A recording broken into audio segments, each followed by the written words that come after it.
개체가 죽어버리듯이 이런 유기체로서의 통일체, 이것을 만들 수 있는 사상적 배경이 바로 평화입니다.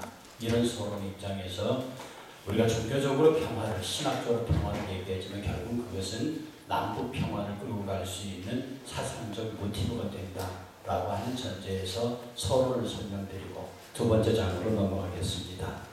두 번째, 사랑과 힘과 정의의 유기적 관계의 가능성에서 사랑은 첫째, 도식적으로 규정할 수 없는 무규정적인 정서를 가지고 있습니다. 정서이기 때문에 사랑을 함부로 말할 수 없다는 것이고요. 두 번째, 전제론적인 사랑, 다시 말해서 사랑이 정서적인 것은 분명하다고 할 때 그 사랑은 마음의 한 영역 내에 존재하는 확실한 개념으로 서 있습니다. 그리고 사랑은 정서적인 것도 전제적인 것도 아니며 윤리적인 것으로 보는 견해도 있습니다.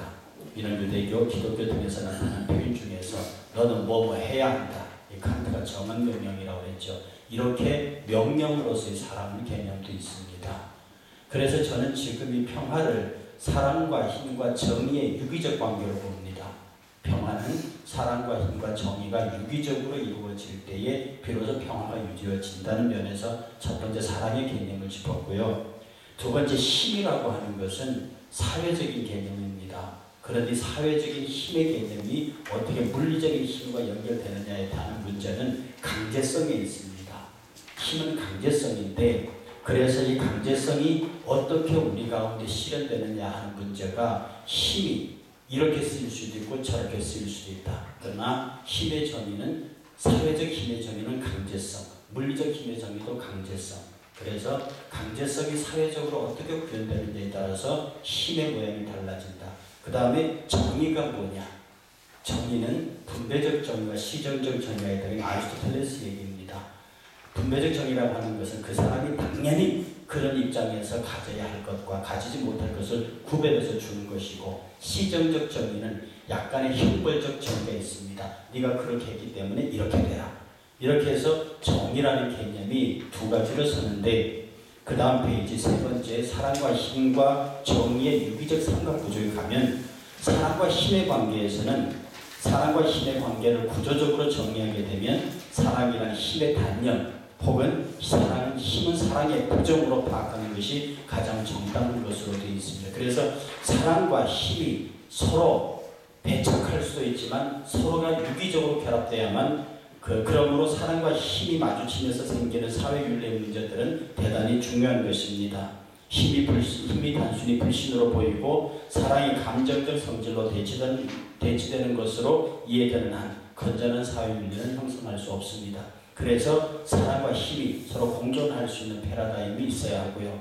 두 번째, 사랑과 정의 개념에 가보면 일반적으로 사랑은 정의를 초월해 존재하는 것이라고 이해합니다. 그리고 사람들은 정의란 법적으로 어떤 것을 주장할 수 있는 사람들에게 그러한 정당한 요구대로 그 몫을 분배하는 것이라고 말합니다. 반면 사랑은 그들 중 한 사람을 설득시켜 그 권리를 선한 의미에서 포기하게 다른 사람에게 양도하게 할 수 있는 것이라고도 이해합니다.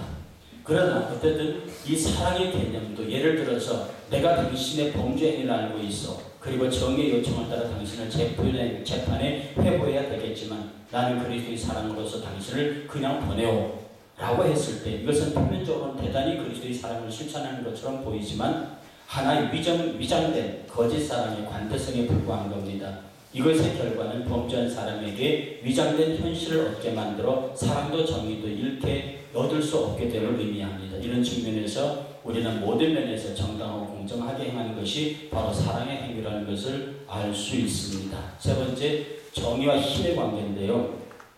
정의와 힘의 관계 측면에서 정의에 대한 법적 질서의 관계, 그리고 힘에 대한 법과 질서의 관계를 논의할 때 그 관계들 사이에서 오는 혼동 역시 작은 것은 아닙니다. 여기서 생기는 문제는 정의가 법을 통해 실현되는 것이라는 통념을 따른다면 그러면 이 법을 주는 자가 누구냐에 따라서 그 관계가 달라지게 됩니다. 그럼 다음 페이지 네 번째로 넘어가서 사랑과 힘과 정의의 유기체로서의 평화라고 하는 겁니다. 이것을 지금 다 읽거나 설명하기는 좀 그렇고요. 결국 이 사랑과 힘과 정의가 유기적 관계라고 하는 것은 머리와 이 지체의 관계입니다. 이걸 잘라버리면 손도 죽고 몸도 상하는 것이거든요. 그래서 사랑과 힘과 정의가 유기적으로 결합되어 있는 그런 형태. 그 페이지 맨 밑에 보면 이런 표현이 있습니다. 이 세 개념의 신적 요소와 관계되어서 우리의 삶 속에 상징적으로 언표된 신의 궁극적 형상으로 보는 것이 세 개념의 궁극적인 통일체로 되어 있다고 본다는 뜻이다. 통일체는 결합체와 다르다. 우리는 결합을 말할 때 언제든지 여건과 상황의 변화에 따라 분리 가능성을 배제할 수 없고 실제로 분리되는 것을 막을 수도 없습니다. 그러나 통일체의 개념은 일관된 조직의 유기성으로 인해서 분리할 수 없습니다. 나무에게서 뿌리와 줄기 그리고 잎은 유기적 통일체로서 분리 그 자체는 개체의 종말을 의미하는 것입니다. 그래서 사랑과 힘과 정의가 서로 유기적으로 상하지 아니하고 결합될 수 있는 구조, 바로 이것이 평화가 형성되는 구조라고 하는 겁니다. 그러면 우리가 논의하고자 하는 한반도 평화 문제로 넘어오면 지금 우리 한반도는 해양 세력과 대륙 세력의 각축장인데 역사적으로 그랬습니다.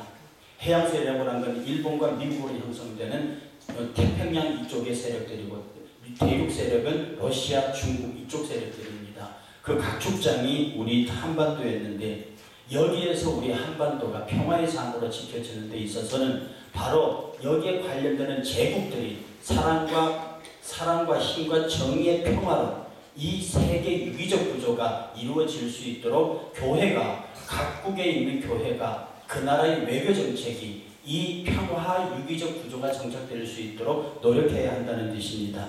그래서 우리 한반도가 한때는 영세 중립국으로서 스위스 모델이 제시되었는데 그게 흐지부지 되고 말았습니다. 그러나 지금 제 입장에서는 그런 군대는 보유하고 있지만 전쟁하지 않는 나라, 군대는 보유하고 있지만 강력한 방어력을 구축한 나라의 입장에서 이 대륙 세력과 해양 세력의 각축장 사이에서 그런 평화 중립지대를 형성할 수 있는 방안을 교회가 찾아야 하는데 이 교회가 지금은 교회가 아무 힘이 없는 것 같아도 제국들 사이에 있는 교회들의 역할이 바로 이런 논지를 가지고 제국의 지도자들을 설득할 수 있고 각국의 외교 정책에 어떤 영향력을 줄 수 있지 않을까. 왜냐하면 이념이 정책에 선행합니다. 지금 우리나라 정부가 이념적 논쟁을 많이 받죠. 왜냐하면 이념이 있으면 그 이념이 정책을 선행하는데 오늘 우리나라의 지도자들이 미영 중소의 주변의 지도자들에게 이런 평화의 도식이 그들에게 전달될 수 있도록 교회가 힘을 가져야 한다는 겁니다. 그래서 한반도의 유기적 평화가 실현돼야 하고요. 이 실현되는 방법 속에 우리가 교회가 일정한 역할을 해야만 합니다. 이 역할의 가능성은 첫째, 평화의 개념들에 대한 본질적인 일치, 둘째, 평화의 개념들의 실천에 대한 자유, 그리고 셋째, 실천 방법의 자유라는 차이에도 불구하고 서로의 이해와 협력, 이것을 찾아낼 수 있어야 합니다. 그리고 어떤 면에서 지금 북한을 일방적으로 고립으로 몰아넣는 것은 평화의 개념에서 볼 때는 옳은 일은 아닙니다. 깊이 생각을 해야 되고 정말로 이 평화의 제국들이 각각 이 사랑과 힘과 정의의 구조가 형성되는 외교 전략으로 붙어야 이 땅의 진정한 평화를 이룰 수 있다고 하는 것입니다. 결국 평화는 사랑과 힘과 정의의 유기적 관계가 균형을 이룰 때 오는 것입니다. 이 역할을 다른 나라는 모르겠고 우리 한국에서만이라도 그래도 아직은 힘이 남아있는 한국교회가 진정으로 정의가 무엇이고 사랑이 무엇이고 힘이 무엇인지를 보이고 그것이 유기적으로 서로를 상하지 않고 유기체로서 교회가 성장해야만 통일 이후에 한국 땅에도 통일 이후에 한국교회도 자리가 있지 않을까 그렇게 생각을 합니다. 사랑과 힘과 정의의 유기체적인 모습으로서의 교회, 그런 영향력이 국가 정책에 반영될 수 있는 이념화, 이 이념화를 통해서 정책으로 나타나고 이것이 외교적인 노릇으로 나타나서 다른 나라들, 우리 한반도를 중심으로 엮여있는 제국들이 바로 이 일에 비로소 그런 개념을 가질 때 한반도는 더 이상 각국의 이익의 각축장이 되지 아니하고 평화지대, 가능한 이 땅의 동아시아의 전쟁을 막을 수 있는 중립지도로 남을 수 있는 그런 가치가 있다 하는 면에서 오늘 발제를 정리합니다.